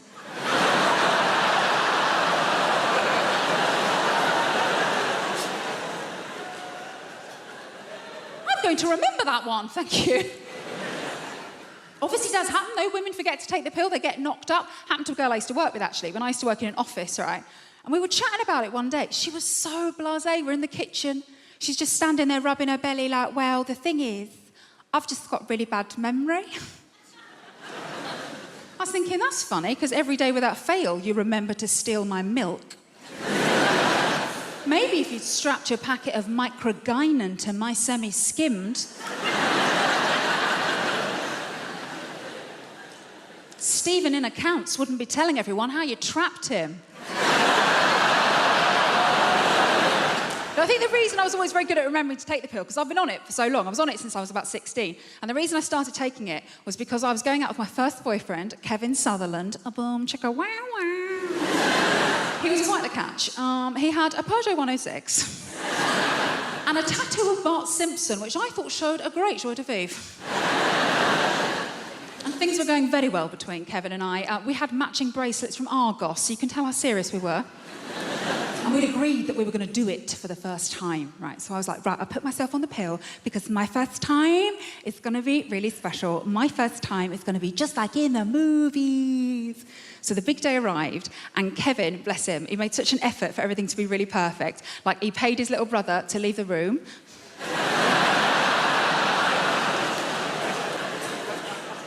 To this day, the most romantic thing a man has ever done for me. And he made a mix CD of all of our favourite romantic songs. You know, like Boom, Boom, Boom, Let Me Hear You Say Wayo. And as we lay down on his single bed, with his Liverpool FC duvet cover on it, the scent of Lynx Africa heavy in the air. And as Kevin took my virginity so beautifully and gently and quickly from behind, I remember thinking, wow, just like in the movies. Obviously, it's quite difficult to make eye contact in that position, isn't it? Almost felt like I lost my virginity to Stephen Gerrard.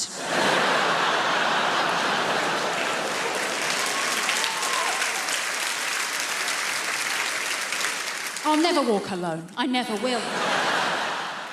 I read this thing, right, online, so it must be true, where everyone who's under the age of 30 is going to live till 160. Like, you look tired now. 160! I don't want to be sat in a flat, leaking, liver spotted. Your ears and nose, they never stop growing. I'm going to be sat there looking like I work at bloody Gringotts Bank, just like, And I think if I get to 160, I'm ending it. I don't know how you do it. What are you going to do? Sort of suffocate yourself with a bag for life? I reckon the best way, and maybe like a toaster in a bath situation, but it'd be one of those like sit-down baths with a chair and a door, and then you have to wait for it all to fill up. You put in a bit of matey for a last bit of luxury, and then you go, oh shit, I forgot the toaster, and then you have to wait for it all to drain. You open the door, you go out onto the landing, down a stair lift, into the kitchen, you go, what the bloody hell have I come in here for? It's never going to happen.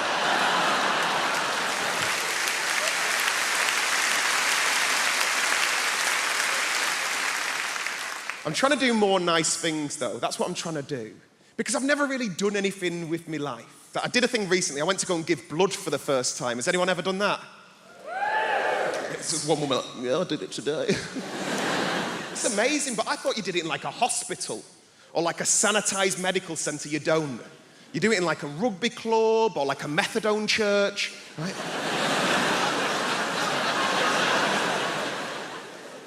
I turned up to this bingo hall near my nan's house, right? I was greeted by the second moodiest person I've ever seen in my life. It was a woman called Linda. Like, her name badge said Jean, but she looked like a Linda. Do you know what I mean? Like short bob, gelled fringe, good at darts. She weren't happy. She weren't. I turned up, she goes, have you got an appointment? And I went, no. And she goes, have you filled out a form? And I went, no. And then she threw this form at me, and as I'm walking off, she goes, "Thank you very much for giving blood. We really appreciate it. Giving blood is the greatest gift anyone could ever receive." And I'm thinking, Linda's never been given a slow cooker. So, take this form, I start filling it out. I had to use this woman's eyeliner because Linda wouldn't lend me a pen. Just filling it all out. And as I said, the only reason I went to go and give blood is make myself feel like I'd done something with my life. And instead, I'm faced with all these very serious adult questions. It was things like, have you ever been to Africa? And I'm like, no. And he goes, have you ever had sex with a man? And I'm like, no. And he goes, have you ever had sex with a prostitute? And I thought, I've done fucking nothing with my life. Nothing.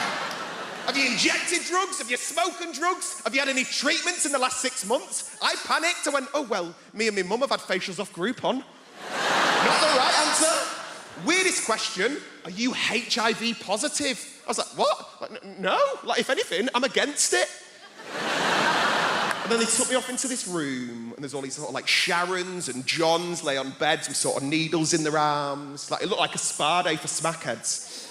Put a belt round my arm, not even a nice belt. They spanked it a bit, they told me to relax, and then they whipped out the biggest flipping needle I've ever seen in my life, and I just fainted. Completely fainted. I can hear all these muffled voices, and then I can hear Linda's bellowing voice just going, I knew he'd be a fainter. I'm like... By the time I'd come around, all these people are trying to help me out, and Linda just parted them. And her way of trying to make me feel better, her way of trying to make me feel like a proper grown-up was going, would you like a glass of orange juice and a biscuit? I was like, no, Linda, I want to have sex with an African gay man for money. That's what I want to bloody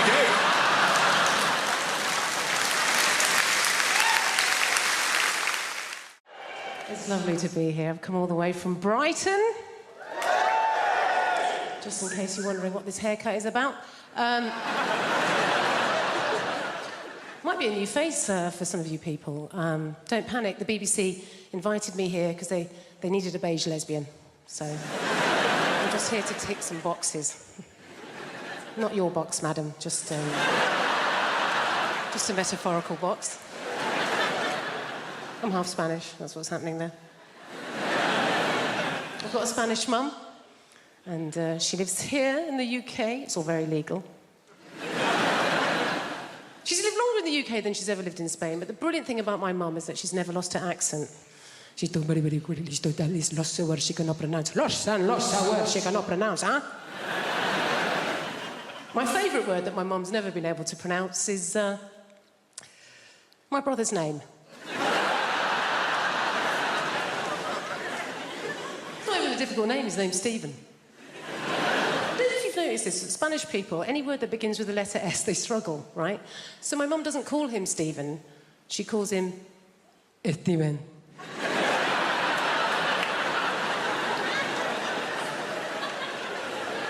What's his name, Mum? Steven.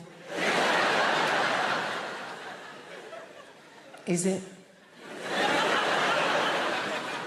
Isn't it just Stephen? Even if I know his name is my son, it is Steven! You don't want to mess with my mum. She's not like British people here in this country. We can be quite passive-aggressive, can't we? She's just very aggressive woman. I don't know how, my mum's never really coped in this country, and I think it's because, like a lot of Mediterranean people, she's quite loud, yeah? She's got one volume, it's like this. Hello! How are you? Whereas in this country, particularly if we're middle class, we tend to be low talkers, don't we? We don't like to raise our voices, do we? Why? Because we've got money.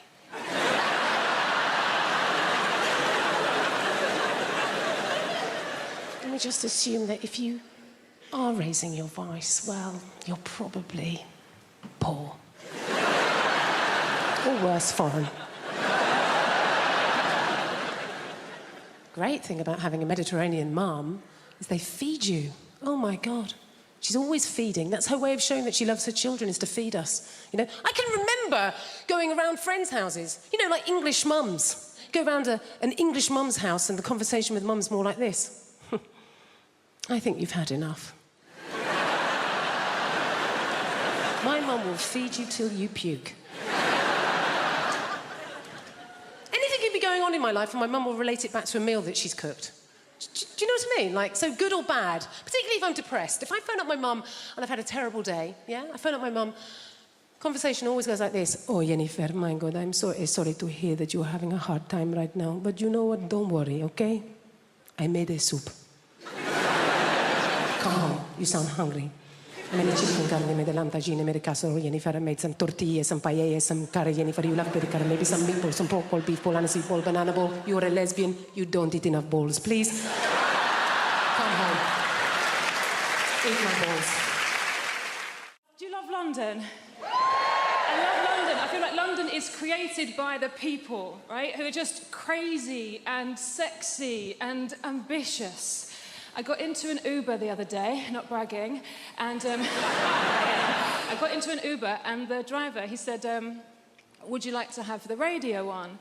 And I was like, oh, I don't mind, it's up to you. And then he said, well, actually, I make my own music. Do you mind if I put some of that on? No, I don't. And then he put on Drake's new album.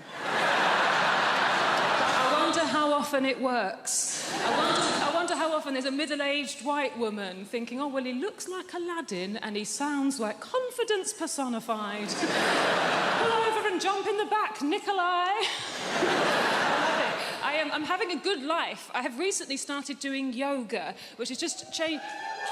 Yes, woo for the yoga over there. Are you a team? Come to... I'm new to it. I love it. Yoga has changed my life. It's brilliant. Yoga is my new drug. My old drug was drugs.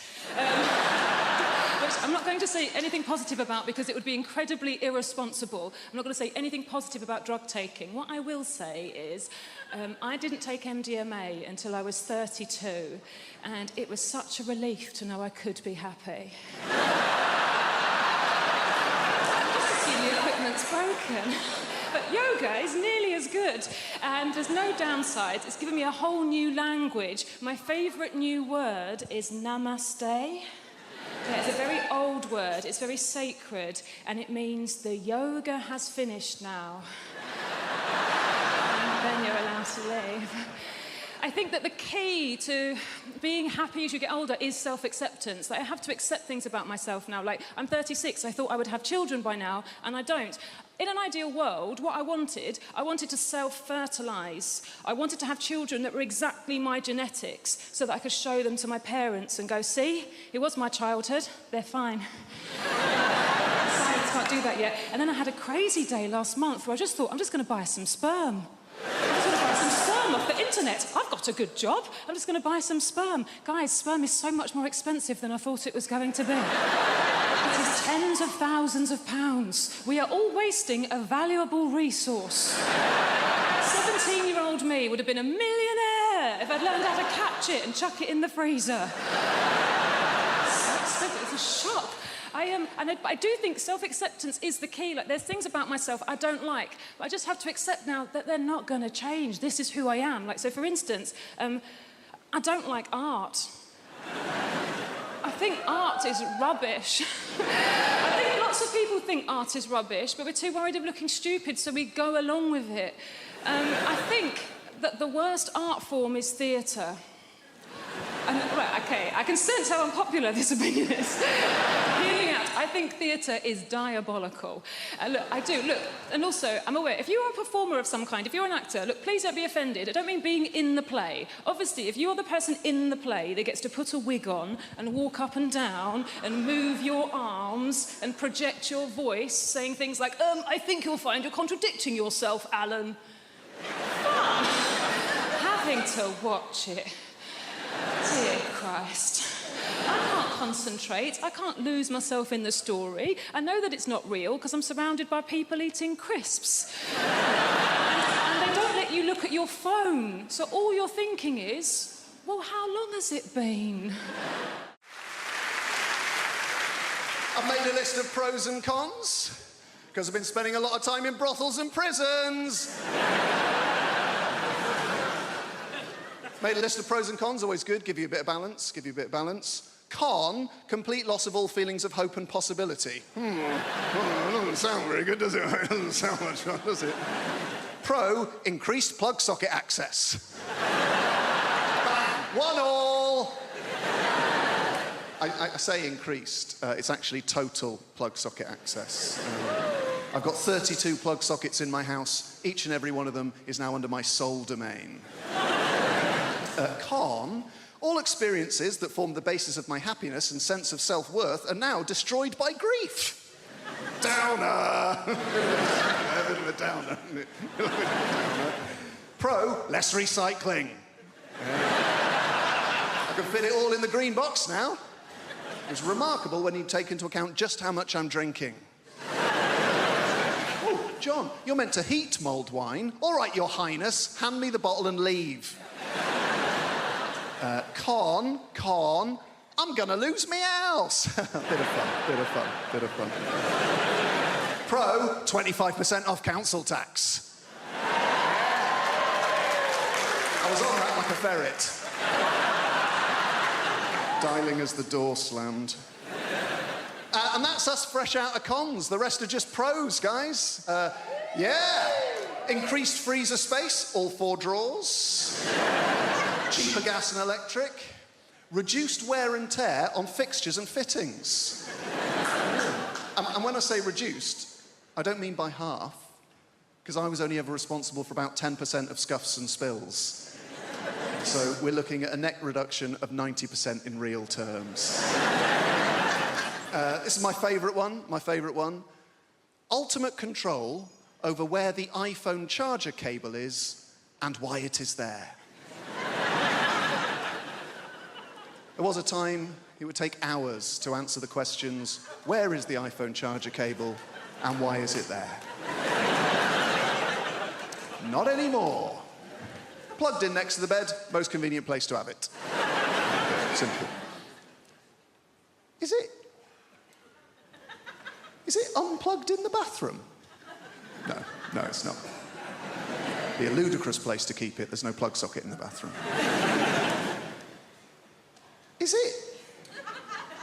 Is it in the front pocket of a rucksack you no longer use? That'll be the last place you look. That'll be very frustrating.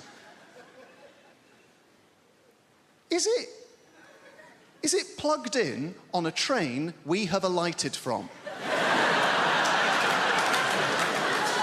No. It's plugged in next to the bed because that's the most convenient place to have it.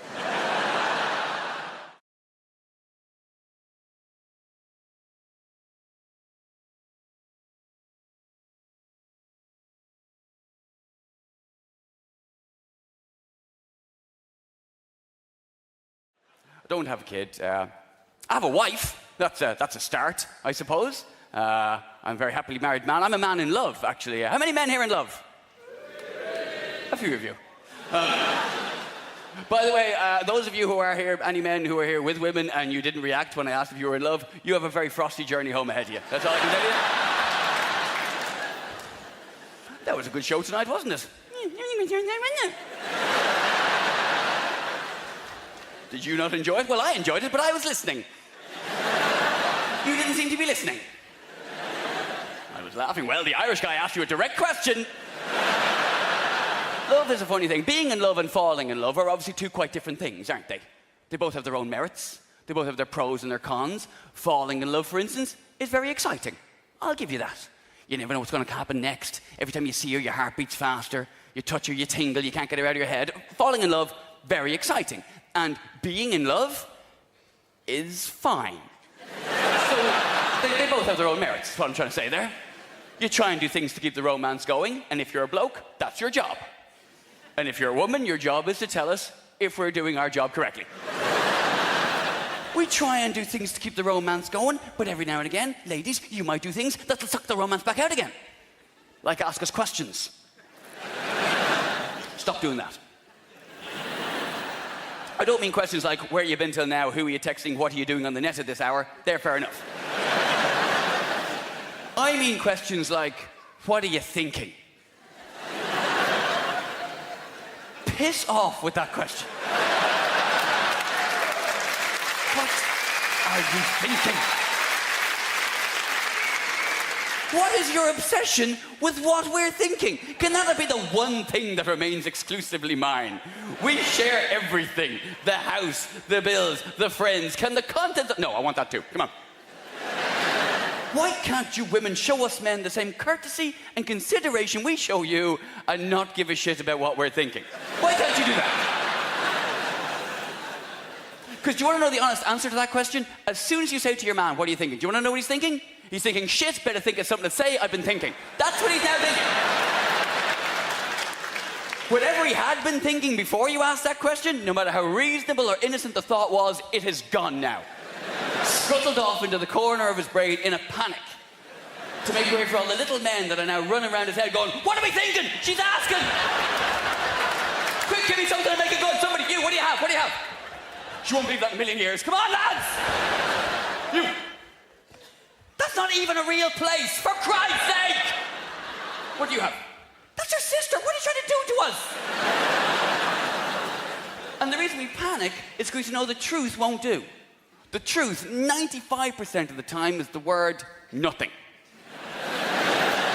That won't do at all, will it? What are you thinking about? Nothing. You can't be thinking nothing.